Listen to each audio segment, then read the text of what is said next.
Okay, I'm gonna do a summary of what this is and what I'm doing. Try to do it quick. And then I'm gonna run it. And I'm gonna try to short the coils and see if I get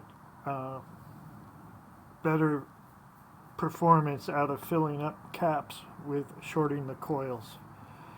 So that'll be the experiment. But first, okay, I'm running on a 12 volt battery. 12.73 is in the battery, and I have 3 circuit boards, and this one here is just 2 MOSFETs in parallel, and this is the drive circuit to pulse the motor coils and make it go.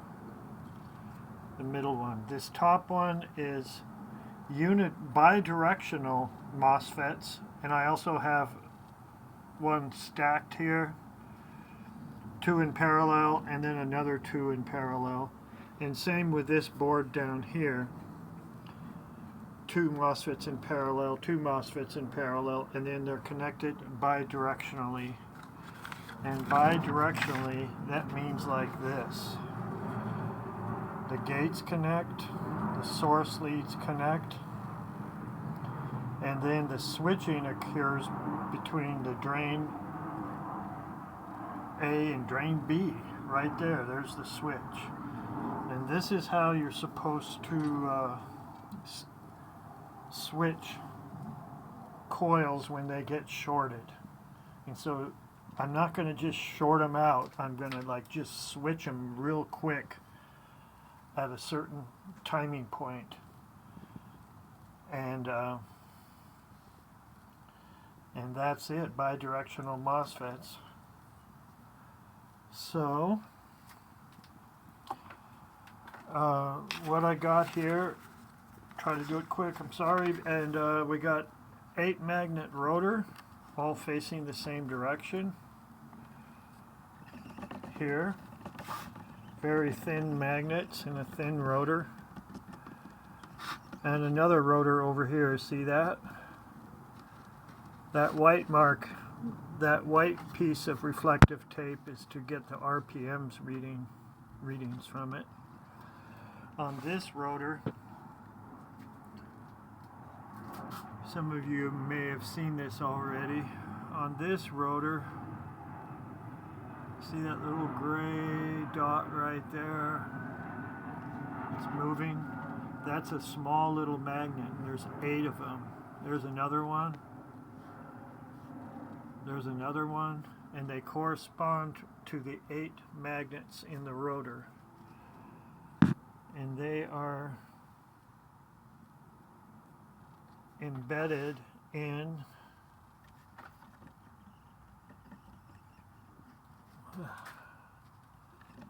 they're embedded right here inside this kind of hub on the rotor. These are the Hall effects. I have them inside a green plastic straw. There, I'm making one jut out. So the straw is for protection. Because if these scrape on this rotor while it's going, you can ruin the Hall effect. So, but you'd need about, I don't know, about 1.5 millimeters away from those little trigger magnets, the 8 trigger magnets in that hub. Okay, so that's how I pulse the coils with this MOSFET connected to the battery. Okay, try to hurry up, already 4 minutes. And the way I have this is like this. I have bifilar winds on a ferrite core. They're contained within this stator plate, which is just some wood stuff. And the coils stick out a little bit on this side, stick out a little bit on this side.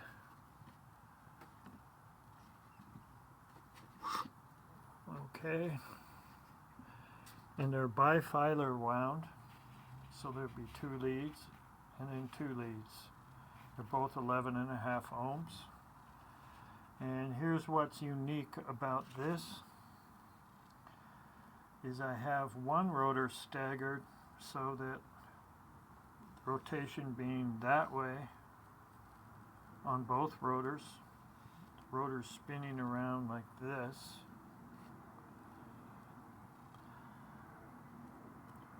The rotor magnet on the outside rotor is facing north in, and you wire the polarity of the pulse to push north against north on the magnet. On this side, if this is going to be north, this is going to be south on the other side of the ferrite core. So this is going to pull simultaneously. You notice how the edge of the magnets are at the center of the ferrite. So you get from one pulse to the coil, you get twice the power of rotation if you were just doing one pulse to a magnet, one magnet. You're getting actually pulse here and a pulse here, and so theoretically you get double the power. Now, what I'm doing is, I don't have to, but this is what I'm doing, is I'm just like powering from the battery a pulse into the blue wires of the bifilar. The red wires will be induced generator coils, is what I call them. And they will make power not only from the magnets whipping past them, but also they're going to make power from the flyback actually gets captured by the induced generator coils, and there'll be a spike kind of inside those induced generator coils. So here's the blue wires that get a pulse, and I just mentioned, while the red wires are induced generator coils, and there's 8. These circles represent the 8 coils inside the stator wind, the 8 bifilar coils. And there's 8 magnets here, and 8 magnets here, and like I said, I stagger the rotors like so that one pushes and one pulls. Okay. Now, in an earlier video, I was not taking power directly from the battery, but instead having a switch, an extra switch was actually this one, and I would switch the battery into a cap first, and then the cap is switched in to power the motor coils. So the battery never sees the actual load, it only fills a cap up by a switch. And I was doing that, it works. The reason for this is eventually I want to take the power from the generator coils and dump it into this cap.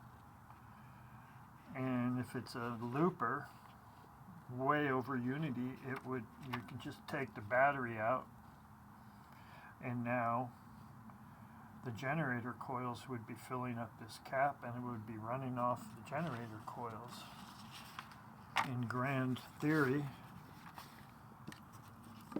And so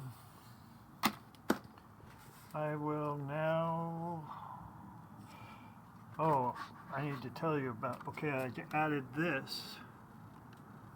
This is the new switch down here, Hall effect, and I have it in a brass plate.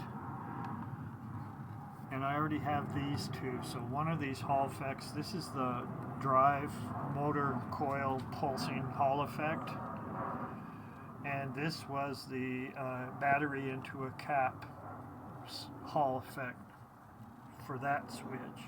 So I've already experimented with this. In this experiment, I'm not going to do anything right now with this Hall effect and this switch. They're just here. And if I want to go to the next stage of dumping what we make in the generator coils into that cap that runs it, then that's what that'll be for. But right now, I'm just going to use the drive coil, and then I'm going to find where is the very best time to short out just for a quick blip. Just for a quick blip, this induced generator coil winds. You know. So let's see. So I'm going to be driving the blue bifilar winds, and the other half of the bifilars, I'm going to short them out with a switch, but just for a short little spell.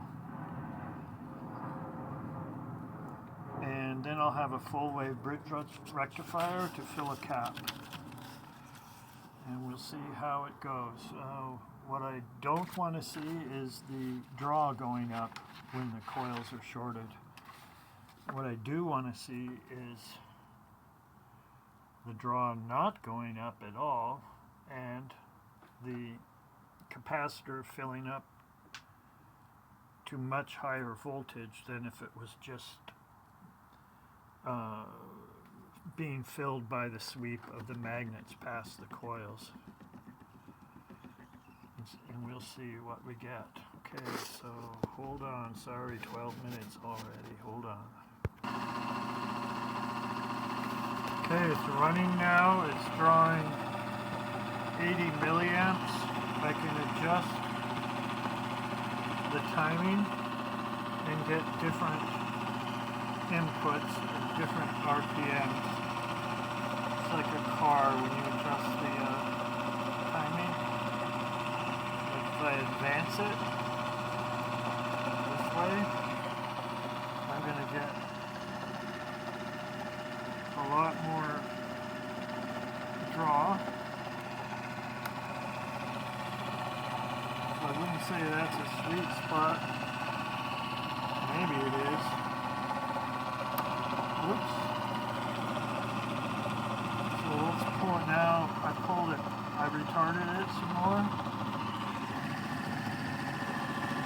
See, there's the Hall effect. I retarded it some more. Now I'm going to advance it some more.